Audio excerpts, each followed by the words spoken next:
My mother-in-law tried to ruin my wedding. But I got the last laugh. What would you do if someone tried to sabotage the happiest day of your life? My mother-in-law thought she could destroy my wedding, but I turned the tables in the most unexpected way. I never thought I'd be the kind of person sharing my life on Reddit, but this story has been replaying in my mind so many times that I think it deserves to be told. It's about betrayal, manipulation, and ultimately karma. I, 28F, married my now husband, Daniel, 30M, last year. We had been together for 4 years, and when he proposed, it felt like the happiest moment of my life. Unfortunately, I underestimated just how much his mother, let's call her Patricia, would try to control everything. Patricia had always been difficult. From the moment I met her, she made it clear that no one would ever be good enough for her son. She criticized my job, my family, my clothes, even the way I cooked pasta. Daniel always brushed it off, saying, "That's just how she is." But deep down, I knew this was going to be a bigger problem one day. Well, that day came when we started planning the wedding. At first, Patricia pretended to be helpful. She offered to book the florist, recommend a caterer, even suggested dresses. But very quickly, it became obvious she wanted to make this her wedding, not ours. When I said I wanted a simple outdoor ceremony, she scoffed. "Outdoor weddings are tacky. You'll regret it when the pictures look cheap."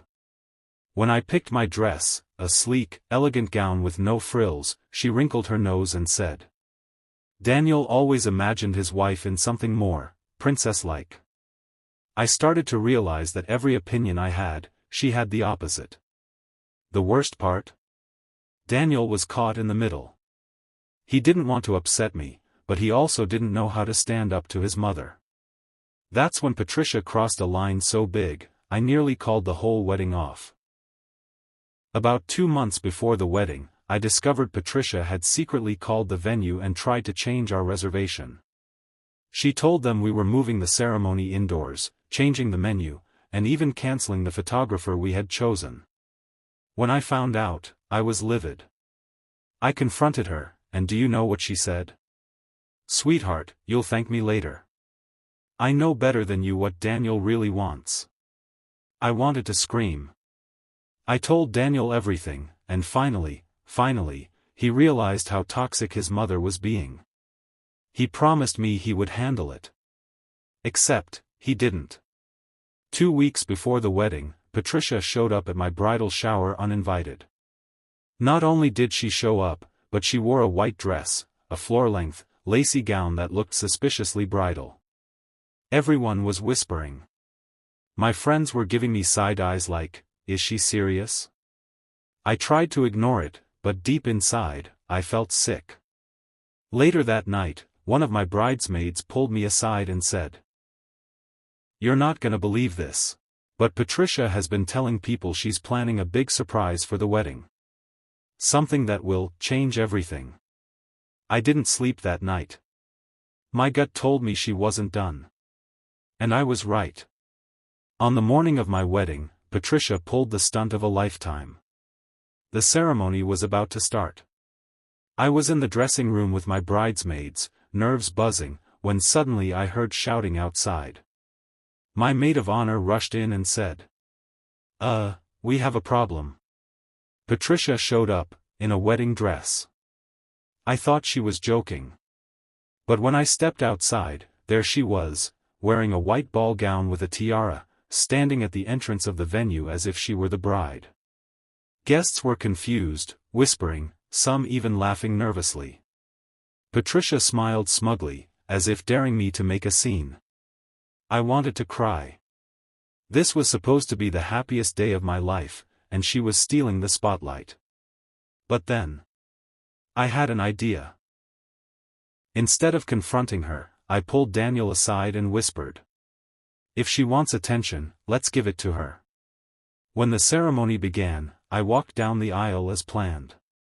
But before the officiant could start, Daniel spoke up loudly and said, "Before we begin, I'd like to thank everyone for being here, especially my mother, Patricia. Isn't her dress gorgeous? Let's all give her a round of applause for choosing such a bold outfit." Everyone burst out laughing. Patricia's face turned bright red.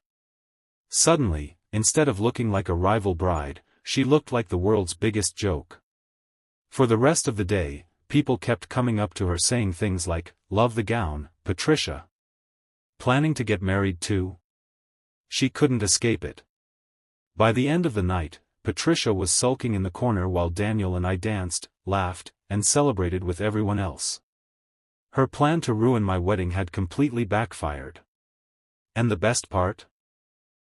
From that day forward, she finally realized that her control over Daniel was gone. He chose me. We chose each other. So, Reddit, was I wrong for turning my wedding into a giant roast of my mother-in-law? Or was it the perfect way to give her the attention she was so desperate for? But Patricia has been telling people she's planning a big surprise for the wedding. Something that will change everything. I didn't sleep that night. My gut told me she wasn't done. And I was right. On the morning of my wedding, Patricia pulled the stunt of a lifetime. The ceremony was about to start. I was in the dressing room with my bridesmaids, nerves buzzing, when suddenly I heard shouting outside. My maid of honor rushed in and said, We have a problem." Patricia showed up, in a wedding dress. I thought she was joking. But when I stepped outside, there she was, wearing a white ball gown with a tiara, standing at the entrance of the venue as if she were the bride. Guests were confused, whispering, some even laughing nervously. Patricia smiled smugly, as if daring me to make a scene. I wanted to cry. This was supposed to be the happiest day of my life, and she was stealing the spotlight. But then, I had an idea. Instead of confronting her, I pulled Daniel aside and whispered, "If she wants attention, let's give it to her." When the ceremony began, I walked down the aisle as planned. But before the officiant could start, Daniel spoke up loudly and said, "Before we begin, I'd like to thank everyone for being here, especially my mother, Patricia. Isn't her dress gorgeous? Let's all give her a round of applause for choosing such a bold outfit." Everyone burst out laughing. Patricia's face turned bright red. Suddenly, instead of looking like a rival bride, she looked like the world's biggest joke. For the rest of the day, people kept coming up to her saying things like, "Love the gown, Patricia. Planning to get married too?" She couldn't escape it. By the end of the night, Patricia was sulking in the corner while Daniel and I danced, laughed, and celebrated with everyone else. Her plan to ruin my wedding had completely backfired. And the best part? From that day forward, she finally realized that her control over Daniel was gone. He chose me. We chose each other. So, Reddit, was I wrong for turning my wedding into a giant roast of my mother-in-law? Or was it the perfect way to give her the attention she was so desperate for? Assist? I had done everything. I had built this project from scratch. He wanted to swoop in at the last moment and take the credit. I felt anger rising, but I stayed calm. With respect, Mark, the client knows me as the lead. If you suddenly take over, it'll confuse them. It might even make us look uncoordinated. He narrowed his eyes. Are you questioning me? I left his office shaking with frustration. Over the next week, things got worse. Mark started excluding me from client emails. He scheduled meetings without me. He even told the developers to report directly to him. It was obvious, he was trying to erase me from my own project. But here's the thing, he underestimated how much I had prepared. The client had my personal number. They trusted me. And when they noticed I was suddenly absent, they reached out. I explained carefully that Mark had decided to change the structure. They weren't happy. Still, Mark pushed ahead. He scheduled the final presentation and told me I wasn't needed. That's when I made my decision. On the day of the presentation, I arrived early, dressed sharply, and sat quietly in the back of the conference room. Mark walked in, clearly surprised to see me, but he pretended not to notice. The clients arrived, 5 executives, serious and professional. Mark launched into the presentation, taking credit for everything. He spoke confidently, but he made small mistakes. Dates, details, numbers, things I had memorized. At first, the clients were polite. But then one of them interrupted. Actually, I'm confused. Weren't you the one handling the budget, my name? Could you clarify this? The room went silent. Mark froze. He hadn't expected them to remember me. I smiled, stood up, and walked to the front. Of course. Let me explain. For the next 20 minutes, I went through the project in detail, our process, our solutions, the results. The clients leaned in, nodding, clearly impressed. Mark sat in the corner, red-faced, fidgeting with his pen. By the end, one of the executives turned to me and said, "You've done an outstanding job. It's rare to see a project this smooth. We'll definitely be continuing our partnership." The meeting ended with handshakes and congratulations, all directed at me. After the clients left, Mark stormed up to me. "What the hell was that?" I looked him straight in the eye. "That was me doing my job. The job you tried to steal." He sputtered, but there was nothing he could say. Everyone in the office had seen what happened. My reputation had skyrocketed. His had crumbled. 2 months later, I was promoted. Not just above my previous role, above Mark. He was quietly moved to another department, stripped of authority. And I'll never forget the look on his face when the announcement was made. Sometimes, karma doesn't take years. Sometimes, it only takes one meeting. My family hid a secret from me for 18 years, and I found out by accident. I always thought I had a pretty normal family. Mom, dad, younger sister, Sunday dinners, summer vacations. Nothing perfect, but nothing terrible either. I trusted them. I believed that whatever happened, my family had my back. But all of that changed last year when I accidentally discovered a secret that they had kept from me my entire life. It started on my 18th birthday. We had a small party at home, balloons, cake, relatives dropping by. My aunt handed me a photo album as a gift, saying it was from when I was little. I laughed and opened it. At first, it was sweet. Pictures of me as a baby, messy birthday cakes, school plays. But then I noticed something odd. A page of photos from the hospital when I was born. There was my mom, holding me. My dad, smiling. And then, another man. Not just in the background. He was in several photos, right next to my mom, holding me like I was his child. I frowned. "Who's that?" I asked. My aunt's face froze. She quickly said, "Oh, just an old family friend," and changed the subject. But something in her reaction didn't sit right. That night, after everyone left, I asked my parents, "Who was that guy in the album?" They exchanged a glance, one of those silent conversations parents have when they don't know what to say. Finally, my mom said, "He's no one you need to worry about." I pushed. "No one?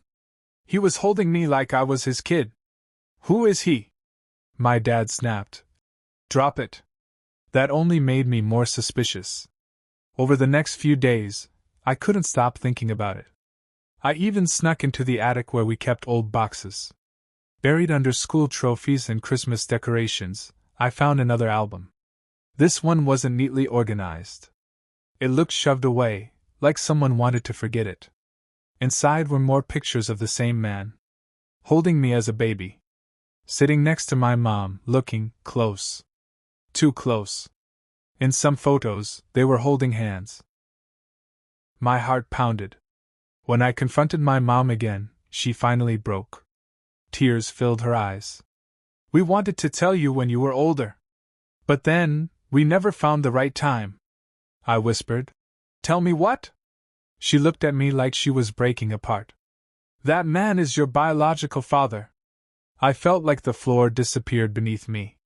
My dad, the man I had called Dad my whole life, wasn't actually my dad. I stumbled out of the house, shaking. I walked for hours, numb. How could they keep this from me for 18 years? How could my aunt know but not me? When I finally came home, my dad was waiting. His face was tight, angry but also hurt. I raised you, he said quietly. I was there for every birthday, every scraped knee, every late night pickup. I'm your father. And I broke. Because he wasn't wrong. But I couldn't shake the betrayal. For weeks, I barely spoke to my parents. My mom gave me the man's name. I found him on Facebook. He lived 2 states away, remarried, with 2 kids. My half-siblings. I stared at his profile for hours, wondering if I should reach out. In the end, I did. I sent a short message. I think you might be my biological father. He replied almost immediately. I was waiting for this day. We've been talking ever since. He explained that he and my mom had been together before she met my dad. He said he wanted to be part of my life, but my mom decided it would be better if I grew up with one father figure. Now I'm caught between 2 worlds. The man who raised me and the man who gave me life. I love my dad, but I can't deny my curiosity about my biological father. Sometimes I wonder, if I hadn't opened that album, would they ever have told me? Or would I have lived my whole life not knowing who I really was? Story 3. My best friend betrayed me in the worst way possible. I used to believe in lifelong friendship. I used to think that if you grew up with someone, shared secrets, laughed and cried together, they'd always have your back. But I learned the hard way that sometimes, the people you trust most are the ones who hurt you the deepest. My best friend, let's call her Rachel, and I had been inseparable since middle school. Sleepovers, inside jokes, road trips, everything. She was practically a sister to me. When we both got accepted to the same college, it felt like fate. We even decided to be roommates. Everyone said living with your best friend could ruin the friendship, but I didn't believe it. We were too close. The first semester was amazing. Parties, late-night study sessions, exploring campus. But then something shifted. Rachel started dating a guy named Ethan. At first, I was happy for her. But soon, it felt like he was everywhere. He tagged along to everything. Movie nights, grocery runs, even study groups.